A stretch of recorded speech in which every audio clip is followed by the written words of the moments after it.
السلام عليكم شباب، شلونكم؟ شلون صحتكم؟ محاضرتنا اليوم هي أصوات التنفس breathing sound، تقديم الأستاذ الدكتور حكيم شاكر حسن من جامعة بغداد، كلية تمريض، فرع تمريض البالغين. الفاسكولار ساوند هو الصوت الحويصلي، الصوت الطبيعي اللي نسمعه عند الشخص اللي ما عنده مشكلة في الرئة. احنا لما نتكلم عن الصوت لازم نتكلم عن البيتش، هل هو مرتفع ام منخفض، هاي ام لو بيتش. طبعا هذا الصوت الحويصلي هو السوفت اند لو بيتش، ويكون وين وين نسمع؟ نسمع طبعا عند الشهيق والانسبيريشن، ونسمعه ايضا during expiration، ويكون هو منخفض وناعم وليس حاد، يعني soft and low pitch، ويكون بالشهيق طبعا شوية أعلى من الزفير. لكن الزفير الانسبيريشن يصير برولونج ذان اكسبيريشن، الريشة مالته 3:1، وينسمع هذا الصوت with stethoscope. البوزيشن مالتها نخليها nearer to the base، بالقريبة يعني نخليها في الأطراف السفلية من الرئة، ويمكن نسمعها في كل أنحاء الرئة، يمكن نسمعها في الوسط وفي أعلى الرئة. هذا الصوت اللي هو صوت الفاسكولار الحويصلي. طبعا هسه احنا وصلنا الى موضوع الادفنتاجيشز ساوند، اللي هي الاصوات الاضافيه، الكراكلز فان ريلز، اللي هي الخراخر. هاي الخراخر هي الكريكلز، دلالة على أصوات سوائل في الرئة. هذه الأصوات هي تكون أما موجودة في الرئة أو في الشعب الهوائية. الكراكلز يكون موجود في الرئة، وهاي عندنا الكريكلز هو بنوعين، الفان كريكلز والكورس كريكلز، الخراخر الناعمة والخراخر الخشنة. ويمكن انه هسه احنا حنتناول الخراخر الناعمة الفان كريكلز، اللي هو اذا نريد نقول عليها هي عبارة عن اصوات بريف اند ديسكونتينيوس، يعني قصيرة ومتقطعة. بوبينج لانج ساوند، يعني مثل واحد ينفخ في ماء أو مثل النرجيلة، وتكون هاي بيتش، تكون إلها هاي الأصوات إلها حدة عالية. وطبعا وتكون الفان كريكل are also similar to the sound of wood burning in fireplace. كذلك ان الخراخر الناعمة يكون صوتها مثل صوت احتراق الخشب في النار، قريب يكون احتراق الخشب من النار قريب من الخراخر الناعمة اللي هو الفان كريكلز. طبعا الناعمة الخراخر الفان كريكلز والكورس كريكل اسمها القديم في previously term rails can be heard in both phases of the respiration. يمكن أن نسمعها بالشهيق بالانسبيريشن، ونسمعها بالاكسبيريشن. يمكن أن نسمعها هاي الخراخر بالاكسبيريشن والانسبيريشن. ولما نسمعها في الشهيق هاي يدل على أمراض معينة، ولما نسمعها بالزفير فهاي أيضا تدل على أمراض أخرى أيضا مختلفة. فهنا عندنا early inspiration and expiration crickles are hallmark of chronic bronchitis. طبعا هنا تكون تكون خراخر في بداية الشهيق أو في بداية مرحلة الزفير، تدل على التهاب في الشعب، يعني كرونك برونكايتس. إذا جاءت هذه الخراخر يعني هنا ليت انسبيريتاري كريكلز مين نيمونيا كونجستيف هارت فيلر اتيلاكتيسز. يعني إذا جاءت الخراخر متأخرة في نهاية الشهيق فمعناها تدل على سوائل في الرئة، قد يكون عند المريض التهاب برئة نيمونيا أو كونجستيف هارت فيلر أو اتيلاكتيسز، انكماش في الرئة. During early to mid stage of congestive heart failure, funny crickles may be heard over the patient posterior lung bases. إذا كان في فشل القلب، إذا كان في المراحل الأولى فنسمعها في الظهر أكثر مما في الصدر. نسمع الكريكلز مان يعني بالظهر يكون واضح أكثر مما في الصدر.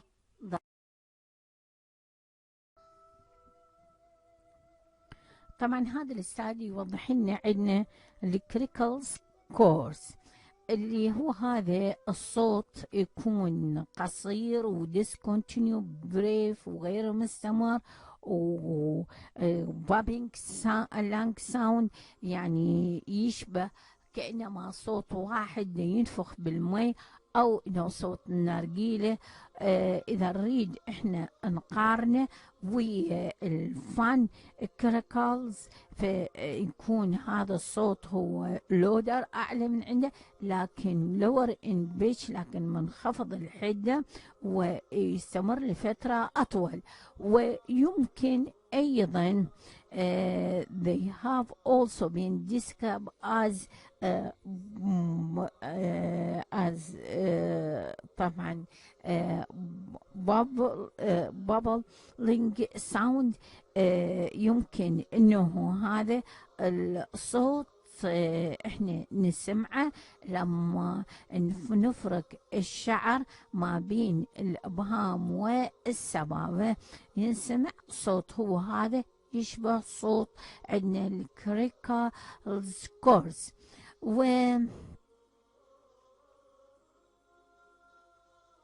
وهذا الصوت الكورس crickles can be heard in patient with chronic bronchitis، يعني اللي عندهم التهاب بالقصبات، واللي عندهم برونكايتيسز اللي عندهم توسع بالقصبات، والمرضى اللي عندهم نيمونيا، اللي عندهم مرض صدرهم، وكذلك اللي عندهم سيفير بولمينري اديما. ويمكن انه ينتج هذا it is produced by air passing through the airway which undergo intermittent opening and closing.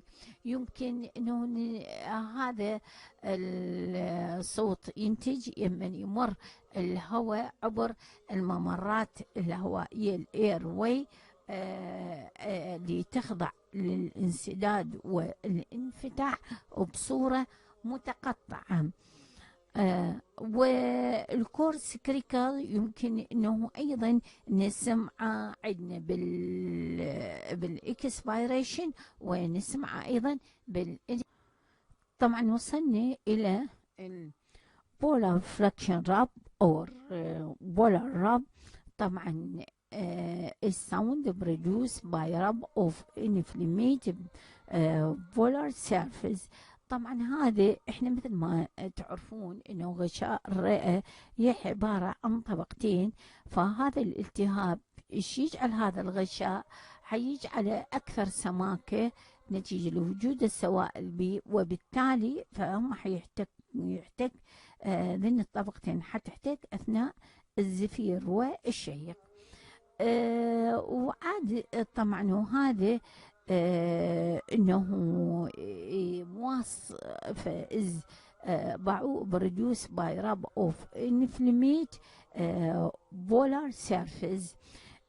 It is low pitch gushing sound described as the sound made by a treading on fresh snow.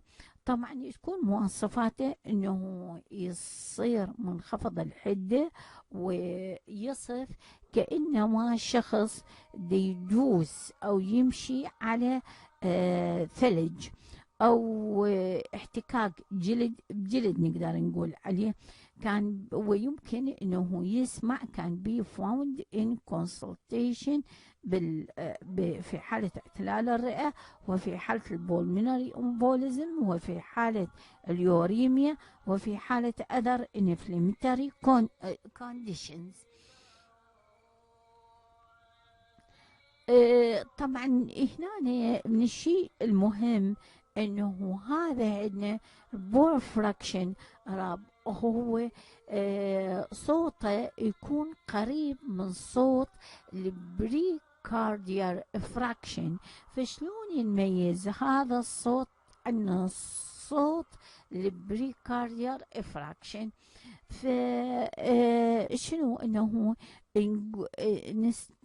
نقول للمريض انه hold for breathing، يعني you must perform brief inspiration hold maneuver.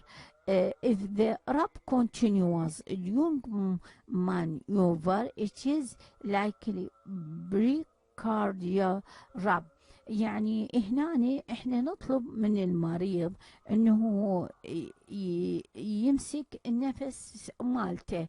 اذا انقطع هذا الصوت فمعناه هو مالتري. اذا استمر الصوت معناته هو جاي من نتيجة يعني من نتيجة التهاب شغاف القلب اللي هو البريكارديال فراكشن رب.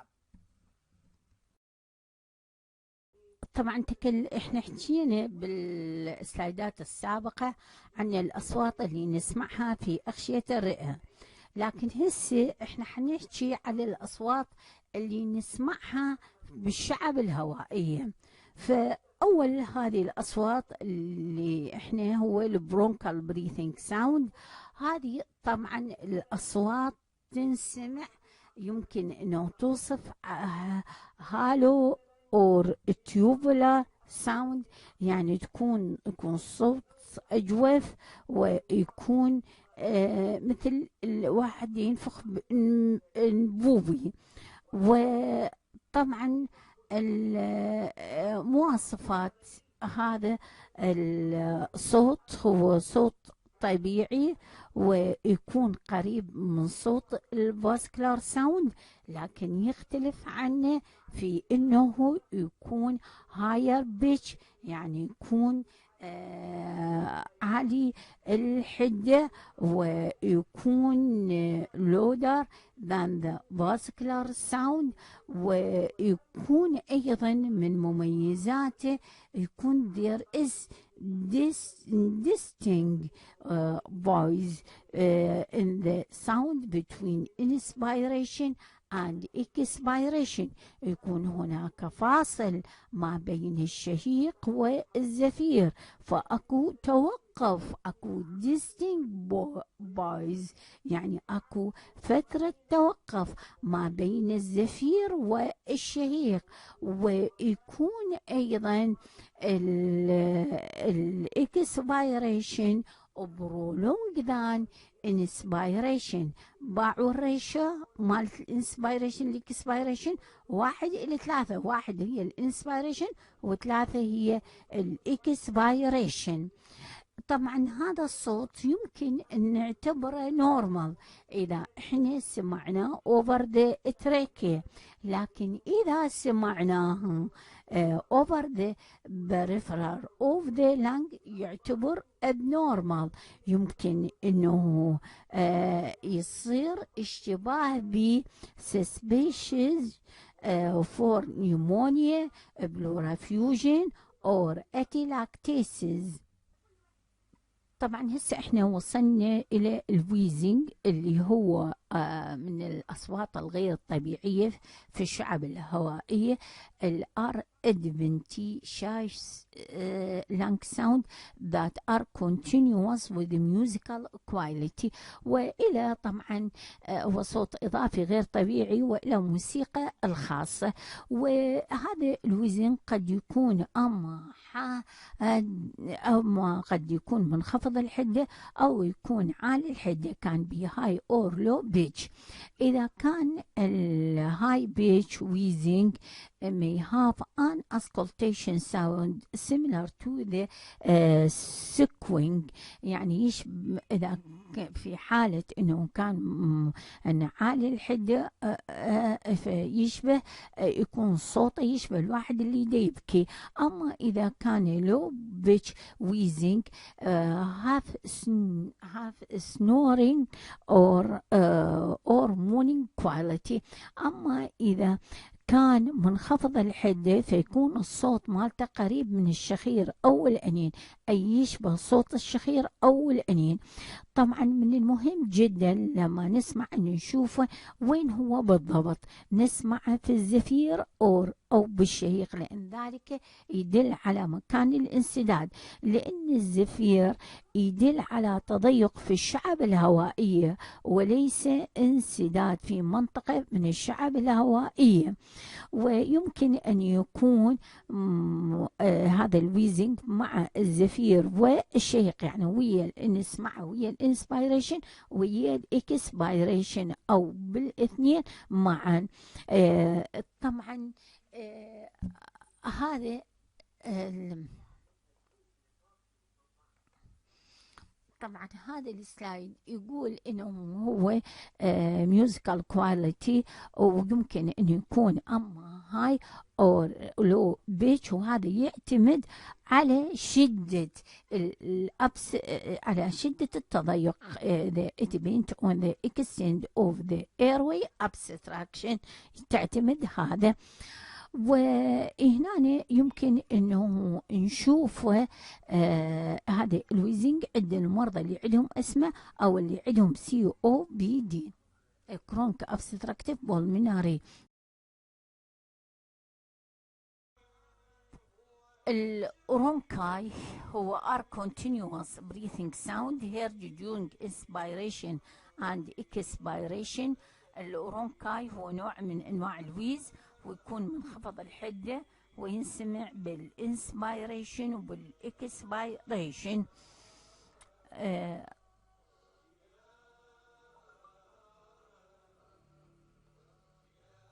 طبعا هنا ينتج as air rush bus this secretion at great turbulent flow leading to the classic description of rhynchi as snoring, crackling or rumbling.